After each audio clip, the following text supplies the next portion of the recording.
Praise to you, Lord Jesus Christ. Amen. Magandang good evening po sa ating lahat. I'm sure you have already heard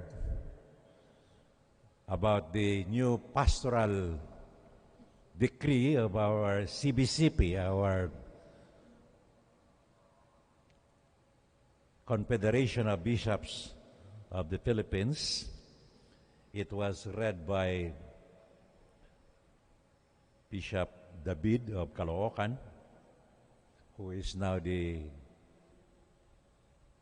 head of the CBCP, because Archbishop Del Valle of Davao is sick.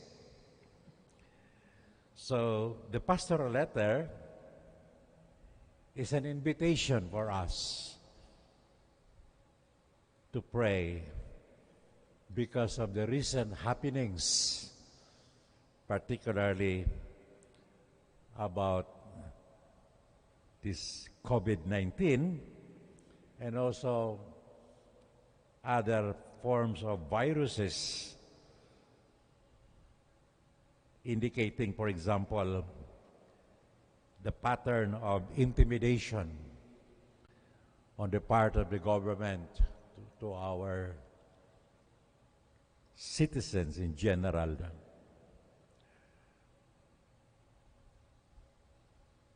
I think this letter followed the Asian Confederation of Bishops, led by Cardinal of Vietnam, also asking for prayers.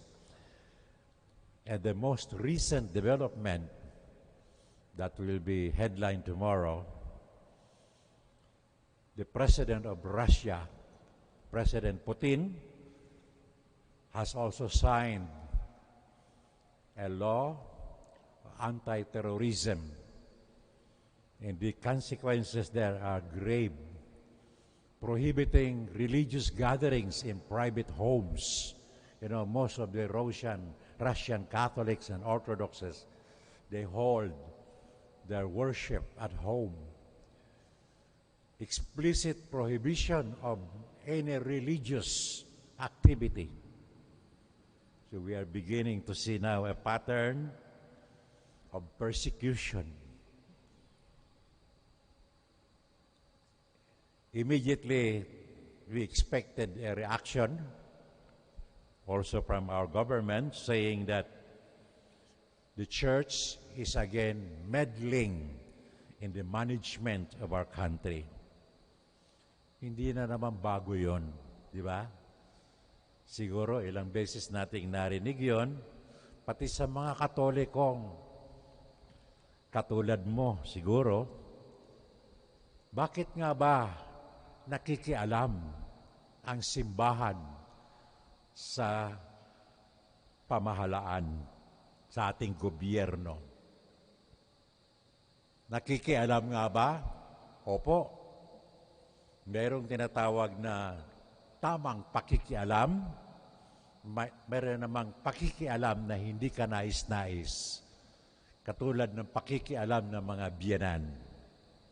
So the church, the Roman Catholic Church, is like a mother who speaks to us and reminds us. So, nakialam at patuloy na nakikialam ang ating simbahan.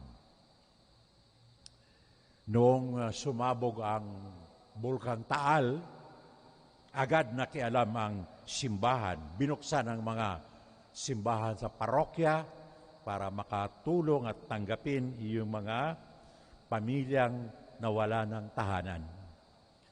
Nauna pa sa ating pamahalaan ang desisyon ng simbahan. Naalala nyo rin siguro, nung nanalanta yung bagyong Yolanda sa Leyte, isa sa mga unang kumilos ay ang ating simbahan. Namagitan at sila ay nagtayo ng ilang mga kabahayan para sa mga nawalan, mga pamilyang nawalan ng bahay, tahanan. Oo, madalas nakikialam ang ating simbahan sa pagtayo ng mga tahanan para sa mga matatanda, sa mga abandonado, sa mga street children, at maging sa mga walang-wala na ang kanilang tahanan ay kalsada. Katulad ng Kalinga, ito yung project ng kapwa SBD, si Father Flavi. Kamakailan ay na-bless yung bagong sentro ng Kalinga sa bagong silang Caloocan. Parang angkop na angkop pangalan, bagong silang. Nagbibigay ng bagong pag-asa sa mga taong kawawa at kinawawa sa laylayan ng ating lipunan. Nakikialam ang simbahan. Itong panahon ng pandemic, ang unang nakialam ang ating mga schools, mga Catholic schools, nag-open sila para makatanggap ng mga nangangailangan ng tulong.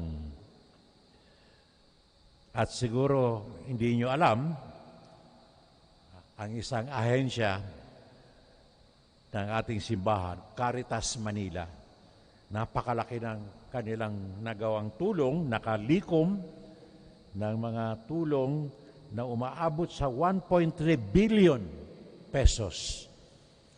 At ipinamamahagi at patuloy na ipinamamahagi sa mga totoong nangangailangan, lalong-lalo na sa mga biktima, mga kawawa, ang ating mga kababayan.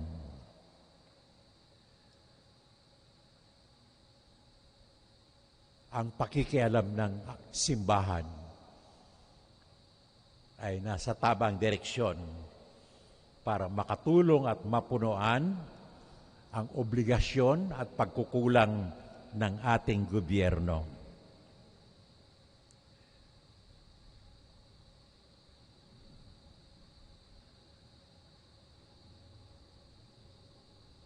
Pero hindi nyo ba napansin?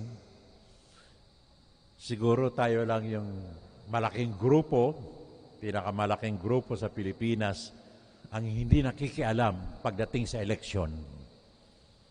Tahimik, walang ini-endorsong black voting, hindi katulad ng mga ibang simbahan, maingay sila pag malapit ng eleksyon at tanggap na tanggap yung mga politiko na naghahangad ng kanilang boto. Pero marami rin mga simbahan o mga grupo tahimik sa pagtulong ngayong panahon ng pandemic. Marami rin mga grupo, religious groups at mga ibang simbahan tahimik sa mga usaping kontrobersyal katulad ng pagpapasa ng batas para sa same-sex marriage, abortion, o divorce sapagkat isinusulong. Bakit nga ba ang Pilipinas daw ay nahuhuli? 2 bansa na lang ang walang diborsyo. Kailangang tumula din tayo sa nakararami. Mga kapatid, meron po tayong paninindigan. At ito'y nakabatay po sa kalikasan ng tinatawag na church. Merong 2 papel na ginagampanan ang simbahan.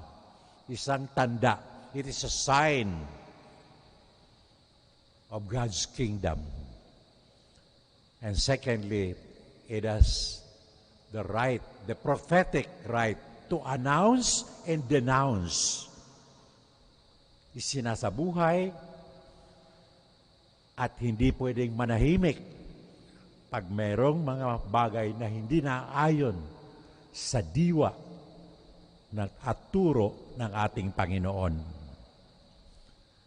Kaya po, ito po yung konteksto ngayon sa pagbasa. mahilig tayong humingi ng palatandaan. Lord, give me a sign. Siya na ba talaga ang dapat kong sagutin? Ito ba talaga ang dapat kong tahakin? Pero palibhasa, sa ating kalituhan, nauuwi kung minsan ang palatandaan sa tinatawag na pamahiin. Diba? Maraming mga superstitious beliefs. Pero sa unang pagbasa ngayon, maliwanag po ang sinabi ni Yahweh. Ito ang hinihingi ko at nagiging kalugod-lugod. Gawin ninyo ang tama. Do the right and love goodness and to walk humbly with your God. Ang pagtalima ay nagsisimula sa pakikinig. Kaya nga, mayroong nagsabi na puso ng tao parang dalawang tenga na pinagsama. We hear with our ears, but we listen with our heart. Pag ang salita ng Diyos ay isinapuso, bibigyan natin ng prioridad, pagpapahalaga. Higit pa sa sinasabi ng tao. At ito yung pinakamahirap gawin kung wala ang tulong at biyaya ng Diyos. Kung aasa lang tayo sa ating talino, aasa tayo sa ibang tao, the tendency, madalas tayo'y maliligaw. Kaya nga, nakaangkla ang ating pananampalataya sa taong dakilang pakialamero. Diba? Pananampalataya, tataya ka sa taong nagtaya ng kanyang buhay para isulong ang kaharian ng Diyos. Mga kapatid, ito po yung paanyaya sa atin ng salita ng Diyos sa gabing ito. Ikaw ba ay handang tumalima? Ikaw ba ay kasapi ng simbahan ng Panginoong Hesukristo? At ang kasagutan ay nasa ating puso. Tayo'y magsitayo.